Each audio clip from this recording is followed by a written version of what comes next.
views expressed on this program are those of the hosts, guests, and callers, and are not necessarily those of this station, its management, or other advertisers.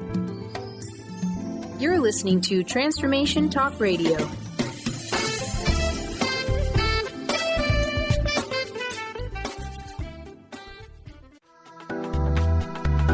This show's audio was via a Skype call.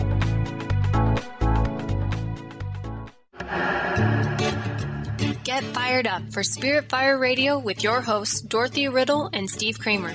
Get ready to shine the light on universal spiritual principles and uncover ways that ageless wisdom can guide you in cultivating consciousness in these modern times.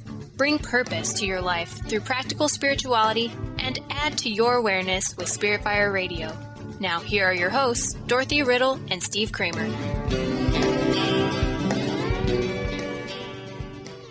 Hello, listeners. Welcome to Spirit Fire Radio. It is a delight to be with you, and a nice welcome to my lovely co-host, Dr. Dorothy Riddle. Hi, Dorothy. Hi, Steve. Glad to be here. Wonderful to be with you again, and we're starting a new month. Yeah, it's very exciting. Mm-hmm. Yes. So each month we are taking on, we are exploring a universal principle that really is at the same time a spiritual principle. Dorothy and I have set out on both seasons of our time together on Spirit Fire Radio to find a way to make spirituality practical so that you can use it in everyday life. And by exploring the principles that underlie our universe and the ways in which we coexist, we sort of explore what this thing called life and evolution, meaning the evolution of our life. How do we progress? How do we grow? How do we create? We sort of learn as we go. And so we're going to take up these principles each month throughout the year that we hope will serve as sort of tools or insight into the way it all works. It's kind of like looking under the hood of the universe so that we may lead a more purposeful life. And this month we're going to talk about the principle of participation. So how do we participate? I think that's so interesting, Dorothy, to be talking about participation in a spiritual sense, don't you? Yes, I think what part of why it may sound a little bit odd to some listeners is that we tend to think of our spiritual practice as a intensely personal experience, as an individual experience. Even though we talk about things like group meditation and stuff, we still tend to come at it from an individual perspective as opposed to seeing ourselves as active participants in a large joint venture.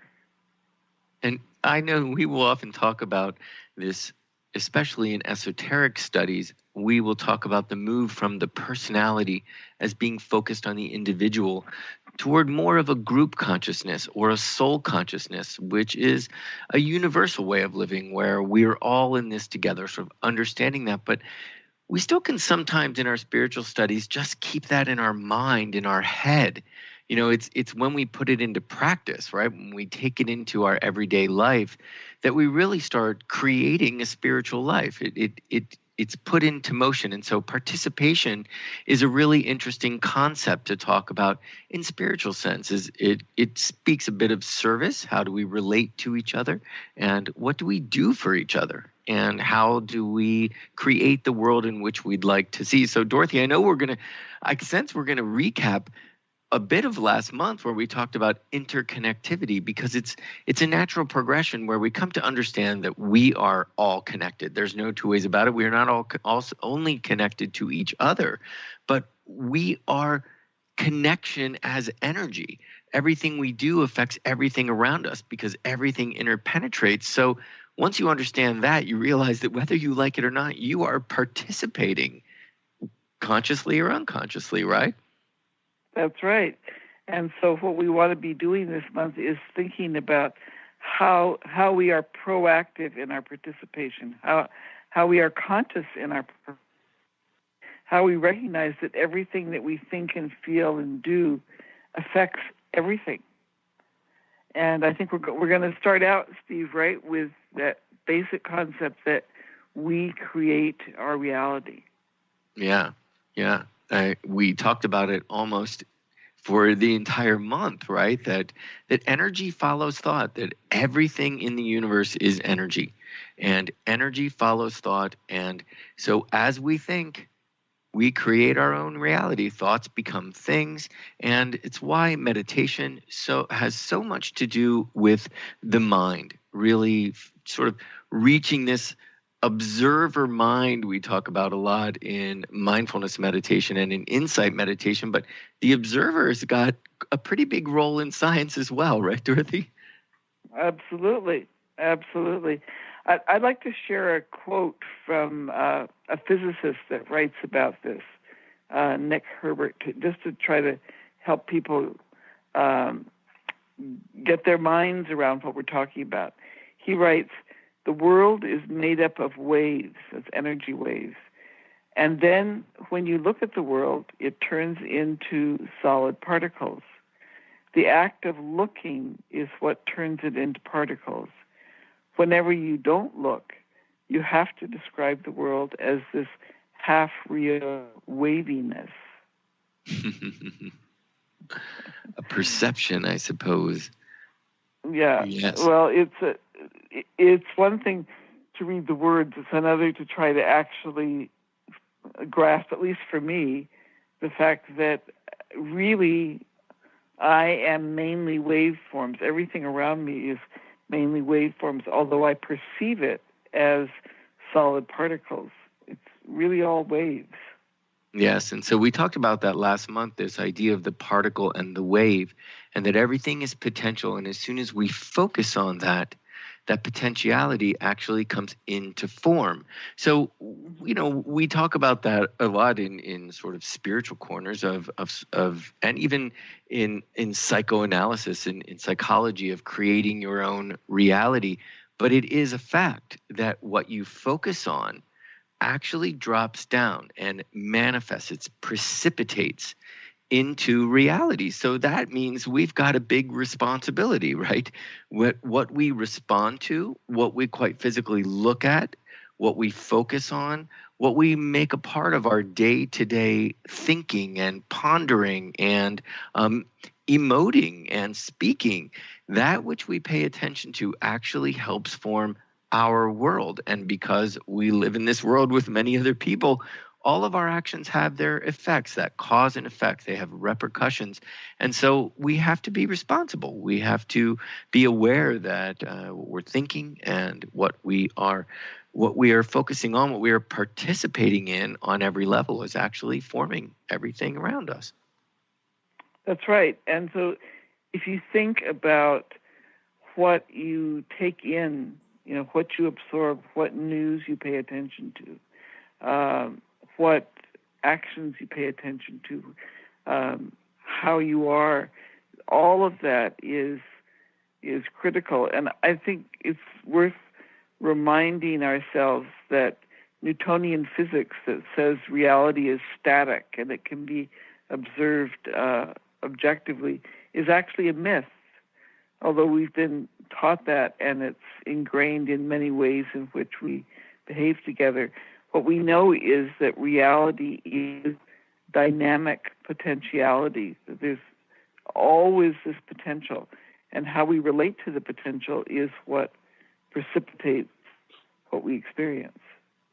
And it really does make life quite exciting, if you look at it a certain way, that we are always in the process of creating. If reality is not static, if it is always in flux, that means it's constantly forming, and we are helping to inform our future and to create the world that we'd like to be. That quote that says, be the change you'd like to see. So it really does talk about this idea of a multitude of options, of just this wide variety the day being a great adventure. That which I focus on is going to create my reality. So it can be kind of fun. It sort of, to me, makes life a bit of an adventure to have these intentions and have ideas, have visions of the way you'd like to see your world present to you, and then allow it to happen.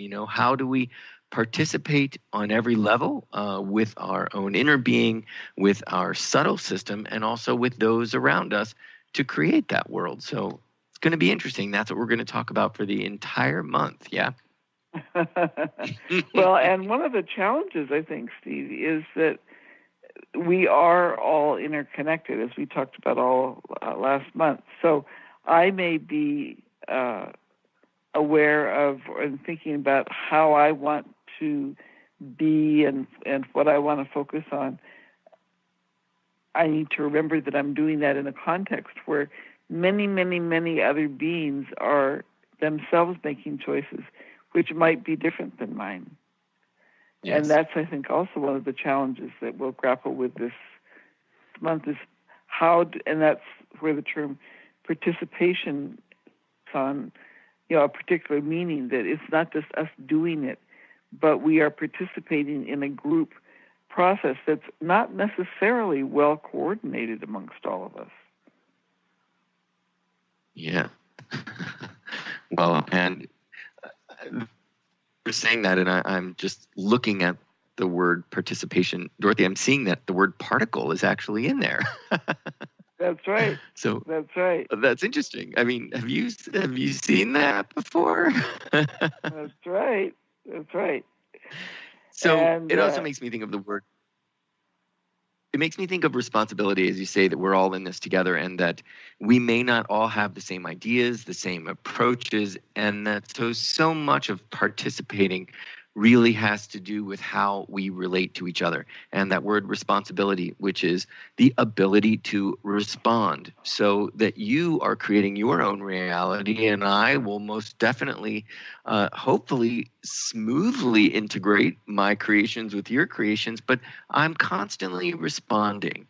I'm constantly responding to stimuli. As in a Newtonian sense, I'm constantly responding to the world around me. So my response to that is actually a part of participation as well. The word responsibility, my ability to respond. So am my response able? Which I think, there's a lot of work in that, which is to participate with some flexibility, cooperation. We've talked about that a lot in the last month too. So Dorothy, we're at our first break already, and my goodness, we're gonna go to a break and come back and continue talking about participation. We'll be right back.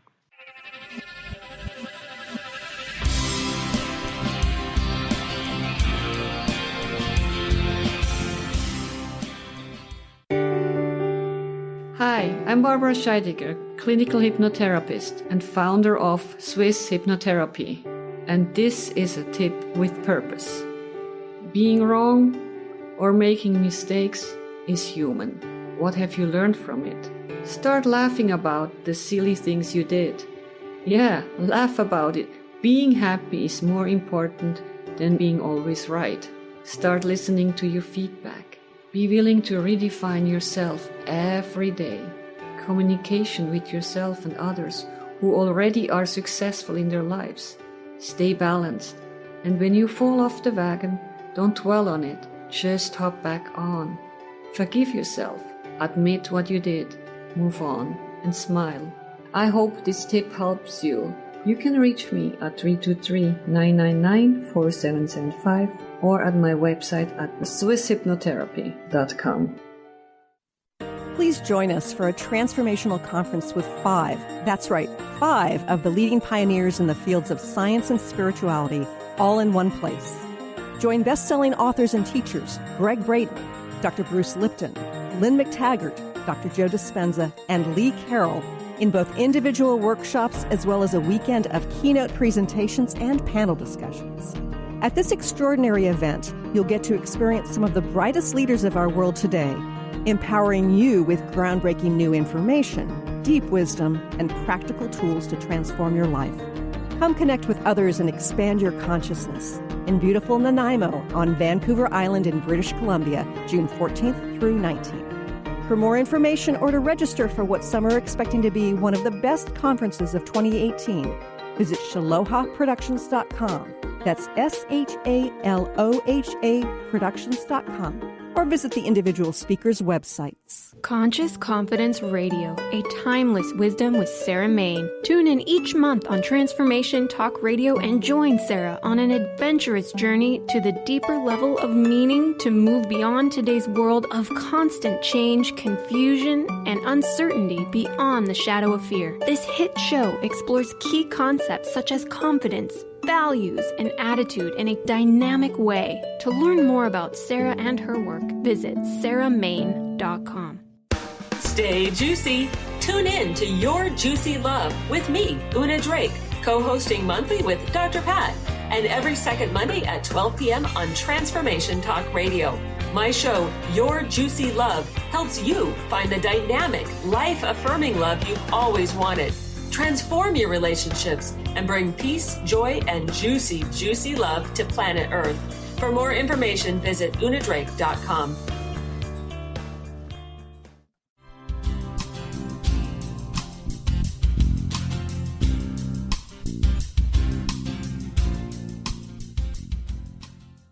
Welcome back, listeners, to Spirit Fire Radio. Dorothy and I are going to continue our discussion on participation. But first, a few words about our organizations. Both Dorothy and I represent two educational nonprofit organizations. And Dorothy, a little bit about the School for Esoteric Studies, if you will. Yes, the School for Esoteric Studies, you can find out more about us at esotericstudies.net. We provide training to persons who already have a spiritual practice but want to deepen it. And we do that through meditation, study, and service. Also have several school initiatives. This radio program is one of them, and it's part of our conscious outreach for intergroup collaboration, which is part of how we participate in the group endeavor. You can find on our website at esotericstudies.net more about our desire to collaborate with other like-minded organizations. And if you represent such an organization, please get in touch with us. We would be very interested to hear from you. And I'm absolutely delighted that this collaboration with Spirit Fire has come about. It's a real joy to do these radio programs with you, Steve. Delight here as well. And I love that we are both schools of esoteric studies. That word esoteric is such an interesting word, meaning innermost, right? Get to the root of it. So Spirit Fire is a nonprofit as well. And our mission is to cultivate spirituality and to educate people on the importance of consciousness in their everyday lives. So we do that through online classes. We have a retreat center in Western Massachusetts and our own online meditation practice called the Practice of Living Awareness, which is free online, 3 20-minute meditations served to you each week. And we do our own meditation retreats at the center. So you can find out more about us at spiritfire.com. Wonderful. So Dorothy, participating. It has so much to do. Go on. Well, I was just going to say that, one of the things to recognize about our reality is we can think of it, it may be harder for us to think of it as, we're in the midst of all of these energy waves.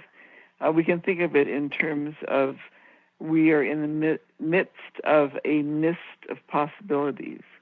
I kind of like that image. It's like, on those days, cool days where there's that mist coming down.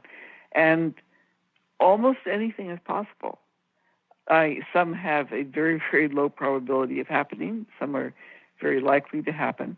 But we, as the chooser, as the observer, are the ones that precipitate what is going to actually happen.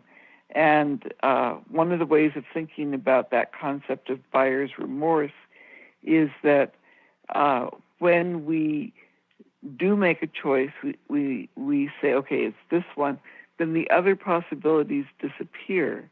And it's that sense of options disappearing that sometimes it's a kind of a glass half empty feeling. We look at that rather than embracing what it is we've chosen, the fullness of what we've chosen.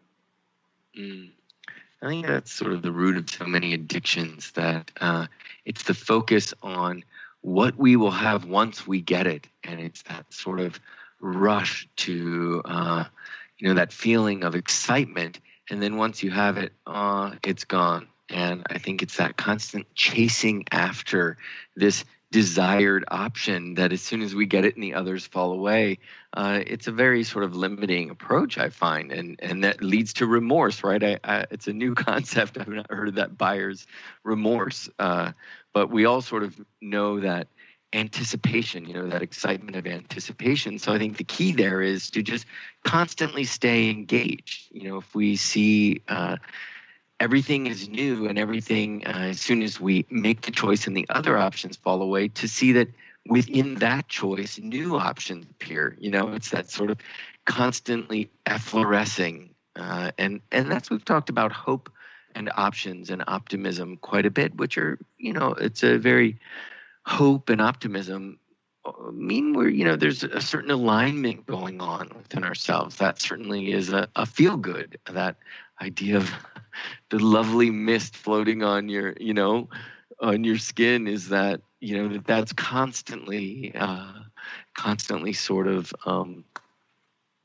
in our presence is a lovely feeling of alignment and a sort of a sense of wonder and a beautiful way to look at possibilities. Mm-hmm.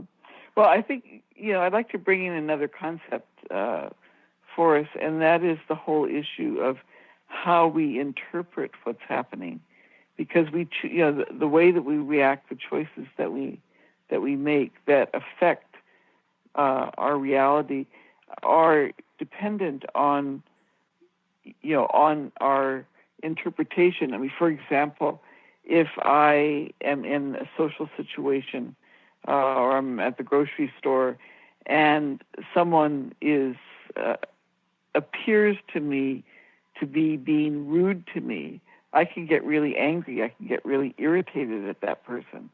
But what might be going on for that person is they've just gotten some horrible news that's very upsetting to them, and they're completely preoccupied by it. It doesn't actually have anything to do with me. But by personalizing it to myself, then I react to it, and I create a scenario that was completely unnecessary, a negative scenario that was completely unnecessary. Certainly, yeah. So it tinctures the way we will participate, and then of course other people's response to ourselves, right?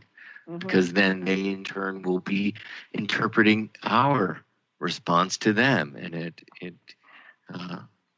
certainly creates a reality, right? Indeed. Mm-hmm. Well, and this has come up, particularly recently in the discussions that have been happening about everyday racism.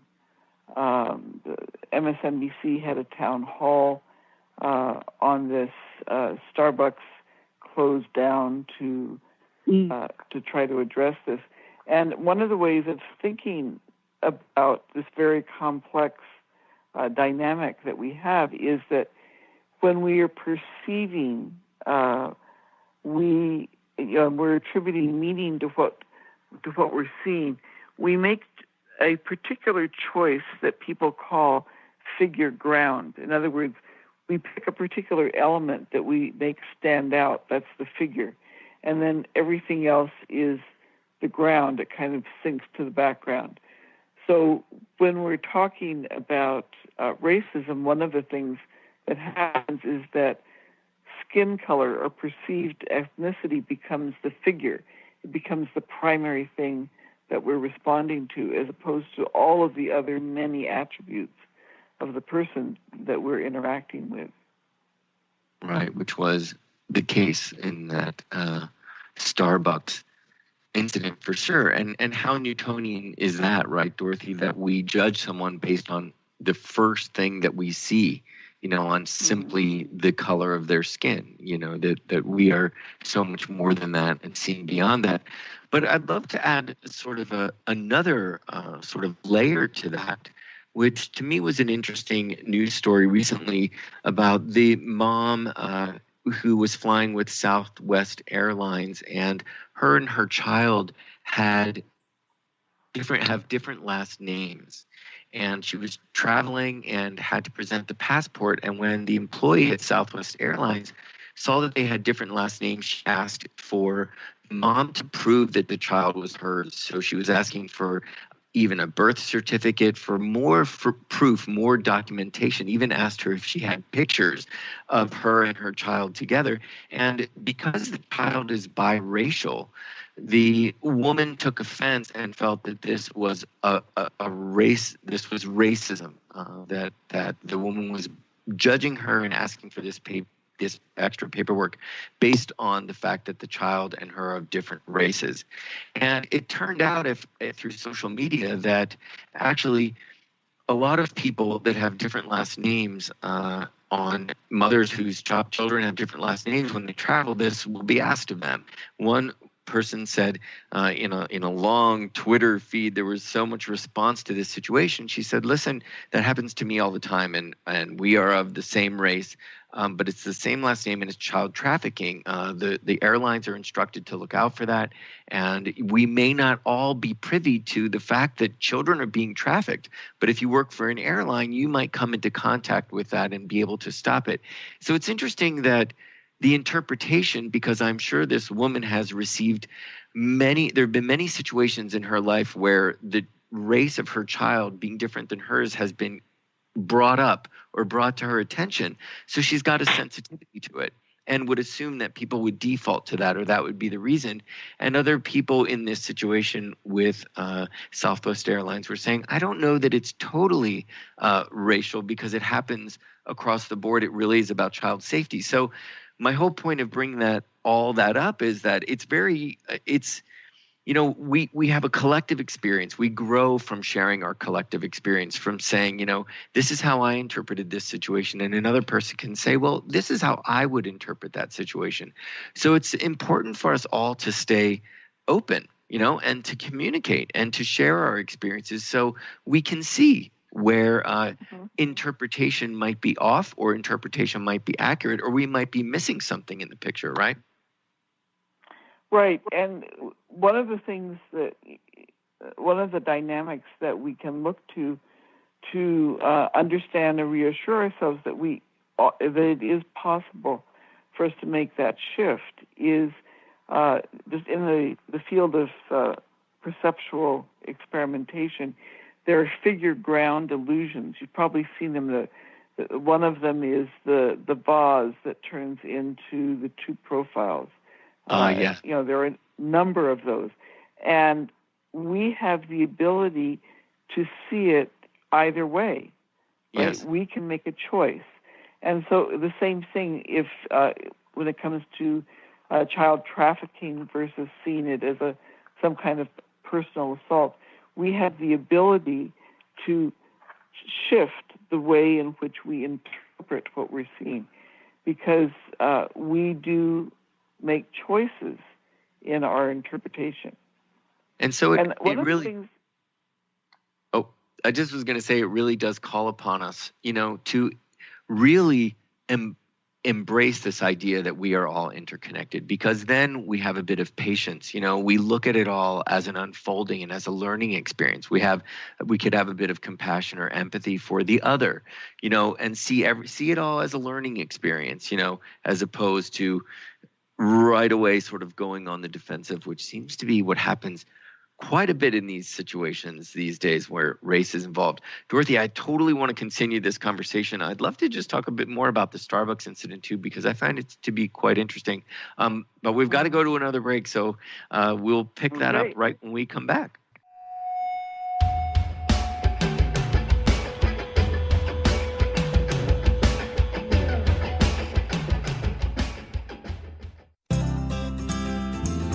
To find answers to life's questions, you need to look within yourself.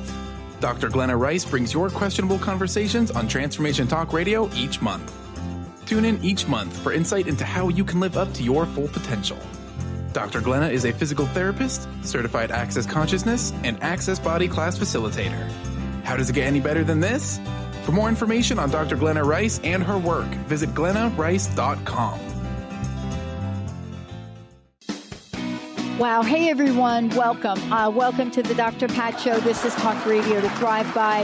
I'm telling you, I got to pinch myself some days, because when each of us gets called to do something that we so not thought was in our wheelhouse to do for a purpose that's so much greater than us, we get to show up and shine. If you would like to show up and shine on the Dr. Pat Show as a co-host or sponsor, send us an email to inspire@thedrpatshow.com. Love Living Radio Ignite Your Whole Being with Emily Perkins is a show for those looking to explore the sparkling magnificence of their inner selves. Tune in every second and fourth Wednesday at 4 p.m. Pacific as Emily sheds a radiant light of love on the beauty and power that resides within you. Discussing love in all its forms through conversations that provoke awareness, curiosity, and expansion, Emily shares the unlimited power of love. For more information or to listen to this show, visit lovelivingholistics.com. Practice living in wholeness with the body tune-up. 6 classes for $89 designed for radical self-healing and self-regeneration. Heal the deepest root of any challenge. The mental body was programmed in negativity, not good enough, separate from source. You're too much, you'll never make it. The emotional body holds all the pain and trauma of emotional suppression, all the pain from this life and life's past. The spiritual body is the place you connect with your higher power, your higher self, with the image and likeness of the One. The physical body houses and expresses the other 3 bodies every day. Go to CorneliaStephanie.com. Evolve, become a practitioner. We need to heal, integrate, and bring into wholeness and harmony the physical body, addressing all the other bodies in order to live in our true, authentic nature. Living Lighter Radio with Jason and Patricia. We have an ecosystem approach to your life. Tune in weekly every Monday at 1 p.m. Pacific on Transformation Talk Radio as we, Jason and Patricia, discuss what's truly holding you back. We offer you the tools you need to reach your goals and at the same time be living lighter. For more information about Living Lighter, visit www.livinglighter.org.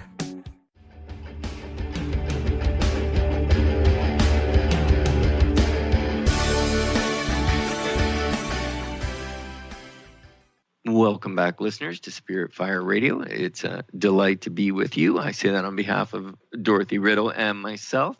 So, Dorothy, I'd love to continue that conversation about really interpretation, the way in which we participate or the ways in which our participation is not permitted, right? I mean, that's what we find that a lot these days, that because someone is judging us or seeing us or interpreting who we are and what our actions might be. And so we're sort of blocked in our ability to participate, which also means to relate and to cooperate. I think of the incident in Minneapolis where the gentleman was shot by the police officer, and he was participating. He was pulled over by a police officer. You all probably remember that. It was maybe 3 summers ago. Just terrible. And was shot and killed in front of his partner and her daughter. And he had a license to carry a gun, had a gun, was pulled over for a traffic violation and told the policeman, "I just want to let you know I'm carrying a gun." And the policeman asked him for his ID. As he reached in his pocket, he was shot.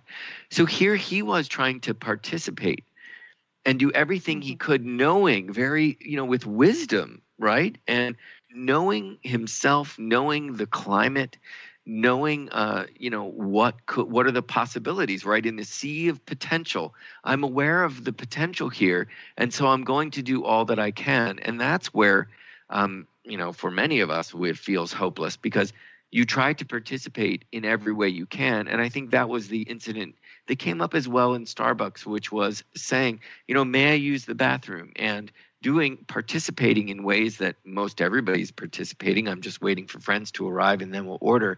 And you are said, sorry, you can't participate in this. It's shocking. Mm-hmm. Yeah. Yes. And, it illustrates that we attribute meaning. We interpret based on a set of assumptions, and we need to be very careful what those assumptions actually are and to be checking out. I want to refer back to this town hall on everyday racism, which I thought was so well done in terms of the various people that were brought in. And one of the concepts that they talked about and a number of people gave examples of was what is called a microaggression. In other words, it's a small thing that seems like it shouldn't make that much difference, but as one person put it, it's like 1,000 paper cuts, right? It's just in your face all the time. And they gave examples, Steve, like one woman was talking about how she had moved to Philadelphia from Seattle, where she really didn't experience any particular overt racism. And she would go to the grocery store. She was black. She would go to the grocery store, and she would be at the cashier. And if someone white came up behind her in the line, the cashier would look past her and apologize to the person that they would have to wait while she was finishing up the transaction. And then other people gave examples like, the taxi just passing them right by, even though they were vacant and then they had the light on, or being asked to pay up front, the assumption that you don't have the money. All of these kinds of things that actually contribute to making you feel invisible, that you are not allowed to participate, that you're blank, you're not part of the group consciousness, the group experience. And when you have not experienced that or seen it for your own two eyes, it's sometimes hard to believe that this is actually happening. But goodness gracious, does it ever really happen? It is a fact that the recent news of the Gregory Hill, who was shot through his garage door, and the compensation being $1 for each child that was lost. I mean, that news right there, that's a macro aggression, right? I mean, that verdict just basically says, well, it's more of an insult than it's actually an insult in saying how dare you bring this to court? It's sort of like punishment that you would even seek justice, right? Right. And so all he was doing, for people that haven't followed it, was he was in his garage. He had some music on. A neighbor across the street called the police, saying, the music is loud. He opened his garage door, saw the police, closed the garage door, and he was shot through the garage door. He wasn't actually doing anything to physically harm anyone. And so to say that, so the jury awarded $4, $1 to each child for loss of parental companionship and pain and suffering, which is basically saying you don't matter, your experience doesn't matter. It, as you said, it was worse than nothing. And so one of the things that this brings up, and this was talked about by the chief of police that participated in the Everyday Racism town hall, he said, people have stopped talking to each other. Yes. Instead, they call the police. You have the incident of the black Yale, I think it was Yale college student, who fell asleep in the common room, and another student, a white student, called the campus police instead of just saying to her, do you want help getting to your room? Or or this neighbor with Gregory Hill just walking across the street and saying, "Could you turn down the music?"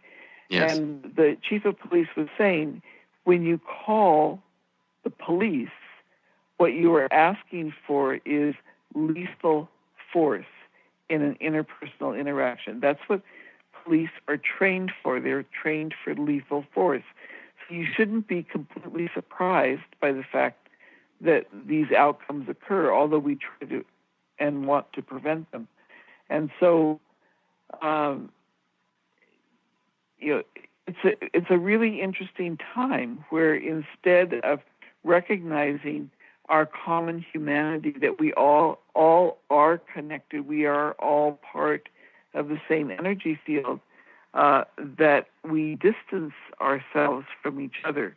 And I just have to add as an aside, because this seems to be news that has not gotten through, that the American Anthropological Association has an official statement that race does not exist.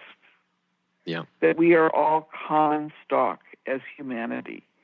And we may have different attributes, but we have much, much more in common than we have as difference.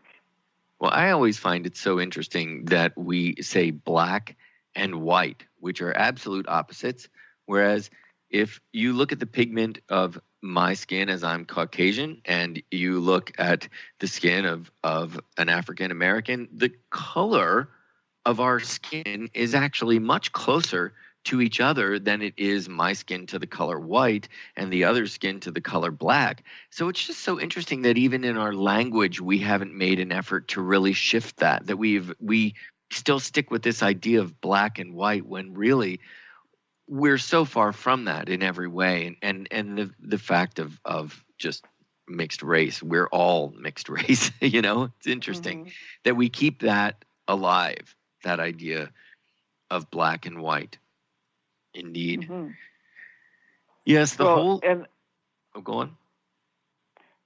Another phrase from the Everyday Racism town hall that really stuck with me was, white comfort matters more than black lives. In other words, the white or the Anglo people who have called the police or the campus police in the various incidents that we're referring to, they were calling because they were uncomfortable, not really because they were in danger. Right. And their comfort, doing something to make them more comfortable, was literally more important than the life of somebody else. That's kind of shocking if you sit with that and think about that. Right. Well, I mean, you could even look at that in terms of the young man that was shot in Minneapolis, that here the policeman was just in fear, in constant fear, and just an interpretation of a move to reach for your wallet when you asked for somebody's wallet. You're in such a state of fear that you actually will choose to shoot someone because that's going to make you feel safe. It's similar in a way, this idea of this choice of the extreme versus just talk to someone and for that moment say, okay, well, where is your gun if you have one?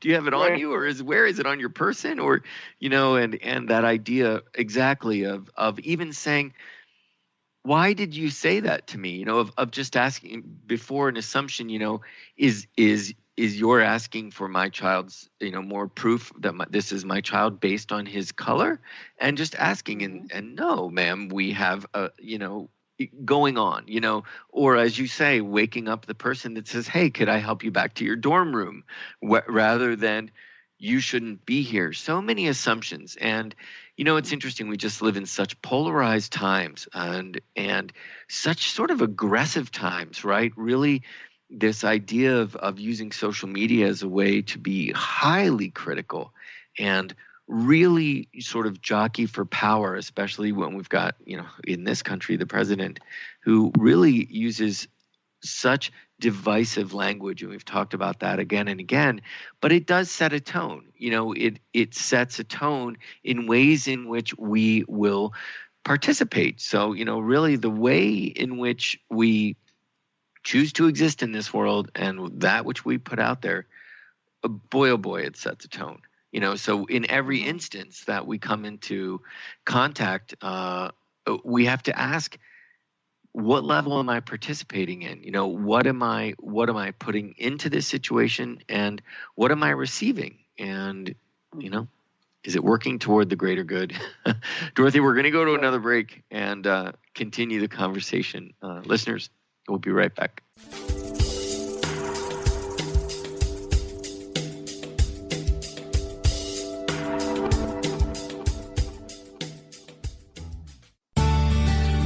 Are you your story? Or can you change your story? Can you change what you believe to be true about yourself and your circumstances as part of your healing journey? What if you were to change your expectations? What if you were to invite ease and cooperation into every day and then step back and see what happens? It might just be easier.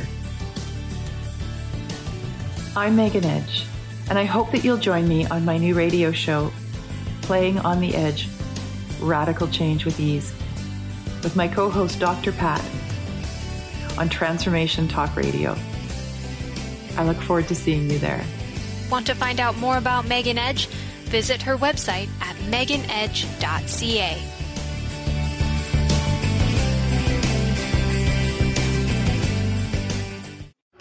Hi, I'm Steve Kramer of Spirit Fire Radio, and I believe that meditation changes everything.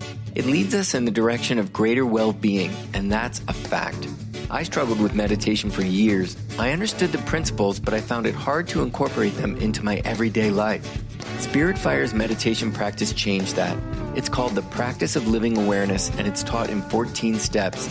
These are 14 tools that I can use in any moment, on and off the cushion. Steps like smile, flow, and ground of being support my clarity of mind while I'm navigating the ups and downs of modern life. That's why it's called the Practice of Living Awareness. If you'd like to add meditation to your daily experience, the Practice of Living Awareness is free, online, and it's suited for any level of practitioner. Visit spiritfire.com for more information. And be sure to check out Spirit Fire's meditation retreats in Western Massachusetts. It's all there at spiritfire.com.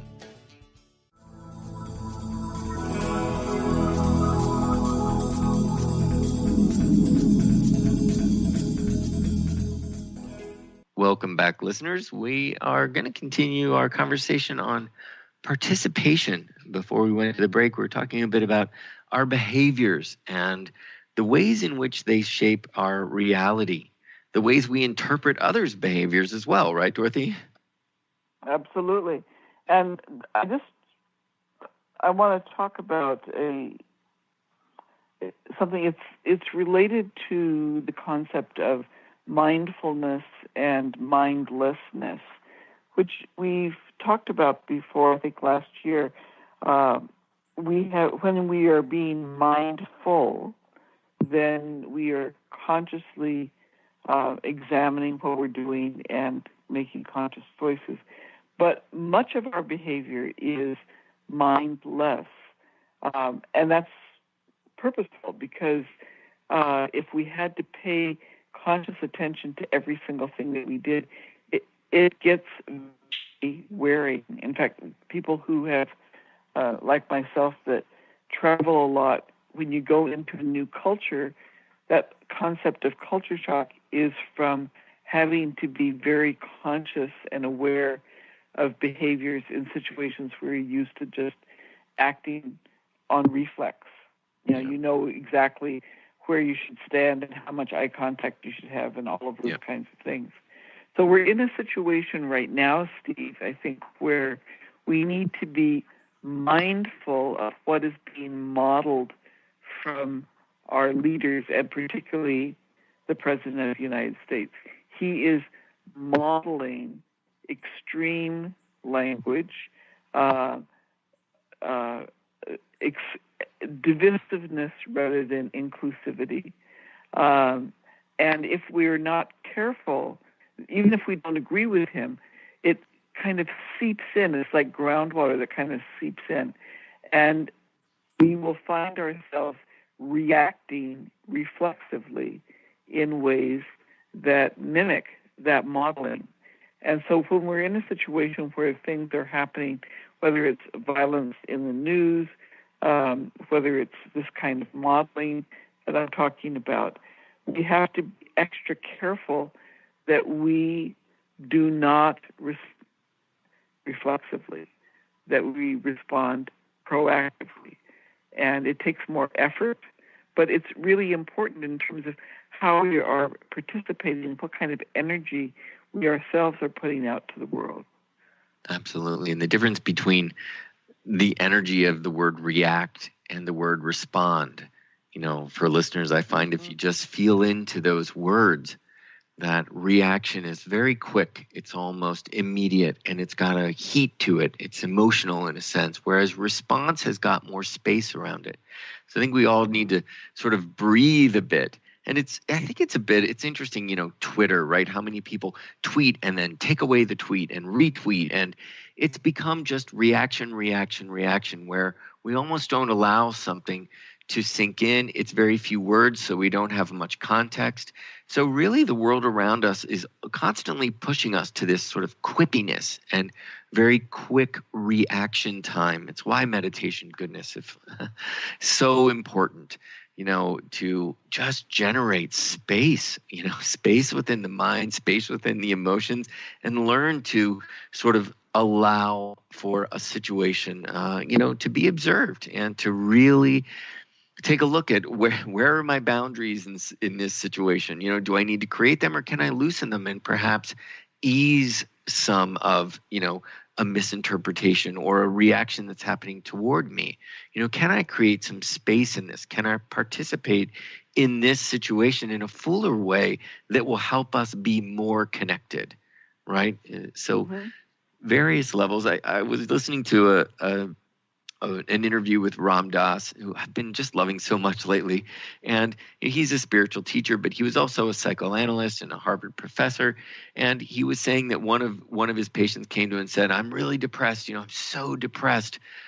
Every single part of my life is so depressing." And Ram Dass, as his analyst, said, "So you're completely, every aspect of you is depressed?" And the guy said, yes. And he said, "Well, is the you that's observing you being depressed, is that part of you depressed?" And the guy said, "Well, no, I'm just witnessing this." And so it's a perfect example back to the observer mind. If we can get to this sort of a bit elevated, where we actually can look at the situation, in that instance, looking at this depression everywhere. Well, if you can get some altitude, you can say, well, yeah, everything in my life is depressing, and I can take a look at what was the cause that created that effect of depression. How can I scope back to sort of give it some space and say, well, this aspect of my life and this aspect of my life. And I find that that's active participation in creating, a more centered life. But we can do that in participating in any and every situation, especially if something feels like an affront, or it feels like something's wrong, or it feels like somebody has misinterpreted or is acting out, if their behavior doesn't agree with us, or it's creating conflict. If we can choose to participate in a way that will bring us together, that will help us to reconnect as opposed to immediately default to reaction, it can be so helpful. Well, and I want to just suggest even another spin on the depression, because my experience as a therapist has been that oftentimes when we are feeling depressed, what is actually happening, not always, but is we are slowing ourselves down because we need to make a different choice. Mm-hmm. We're kind of bringing ourselves to a halt so that we don't head off in a direction that's going to be counterproductive. And if at that moment, just think how different the experience would be if we said, so what is the choice that I need to re-examine? Yeah. So what are the options need to be considering, we would have quite a different experience, right, than if we just kind of wallow in feeling that reactive, helpless sense. Yes, in the what is, as opposed to the what could be, which again comes down right to how are we participating? How have I, what have I participated in that has led to this, and what might I choose? What ways may I choose to participate differently that will create a different outcome, right? That's right. And I think one of the lessons that we're being offered right now is the difference between simplistic, easy, reactive choices and more complex interactions. Right. Unfortunately, right now, our simplistic default seems to be separativeness, us, them, right, wrong, that dualistic way of interacting, instead of taking the time to look at the third and the fourth and the fifth and the sixth option or possibility, so that we have a richer view of the world. And it's that richness that allows us to connect to people that we might otherwise say are just so different from us. No, it's them or us. Yeah. See every potentiality of our reconnection as that fine mist, that cooling mist, just floating by and making you feel so good. So, Dorothy, we're at the end of the show. It's a great discussion about participation. Listeners, I hope you'll join us next week. Yeah, we're gonna talk about attention. What do we pay attention to, and where is our attention, and how does that affect our participation? And we're going to talk about intention, which is so very important. Intention and attention next week. Dorothy, any final words? No, I'm really looking forward to next week as well. Perfect. So listeners, in the meantime, by all means, check out spiritfire.com to find out more about Spiritfire, and the School for Esoteric Studies at esotericstudies.net. Wonderful. Dorothy, it's been a pleasure to be with you today. And listeners, thanks so much for joining us. And we'll be back next week. Thank you for listening to Spirit Fire Radio. Tune in each Wednesday at 9 a.m. Pacific, 12 noon Eastern for your weekly guide to purposeful living and practical spirituality. Join hosts Steve Kramer and Dorothy Riddle as they shine the light on universal spiritual principles and uncover ways that ageless wisdom can guide you in cultivating consciousness in your everyday life. Add to your awareness with Spirit Fire Radio. To learn more, visit spiritfireradio.com.